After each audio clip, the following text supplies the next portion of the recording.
আজকে তোমাদের একটা জায়গায় নিয়ে এসেছি। এটা আমার বাপের বাড়ির জায়গা। এখানে একটা শিব মন্দির রয়েছে, 250 বছরের পুরনো এই শিব মন্দির। খুব জাগ্রত এই মন্দির। আমরা ছোট থেকে এই মন্দির দেখে বড় হয়েছি, বুঝলে। আমাদের যত গল্প, যত লুকোচুরি খেলা, আনন্দ, এই সব শিব। এই হচ্ছে শিবের মূর্তি।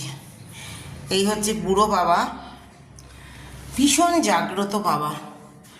ছোট্টবেলায় ঘুম থেকে উঠে, মানে ছোটোবেলা থেকেই আগে এই মন্দিরে সকালবেলা আসতাম। আমি আবার এই মন্দিরটা ধুতাম, জানো। মন্দির ধুয়ে শিবকে চান করিয়ে তারপরে নিজে পড়তে যেতাম। তো খুব জাগ্রত। এই যে বসে আছে এই বাবা, আমাদের ভীষণ জাগ্রত। বাবার কাছে যা চেয়েছি, যা চাই, সত্যি বলছি, বাবা কিন্তু নির্দ্বিধায় তা দেয়। একটা মজার কথা কি জানো, অনেক জায়গায় গেছি ভারতবর্ষের, অনেক শিব মন্দির দর্শন করছি, কিন্তু যে মন্দিরেই যাই, যখন শিব বাবাকে স্মরণ করে প্রণাম করি না, আমার এই মূর্তিটাই চোখের সামনে ভেসে ওঠে। তা আজকে জামাই ষষ্ঠী, খুব ভালো দিন, তাই আজকে তোমাদের এটা দেখাতে পেরে আমি খুব খুশি হলাম।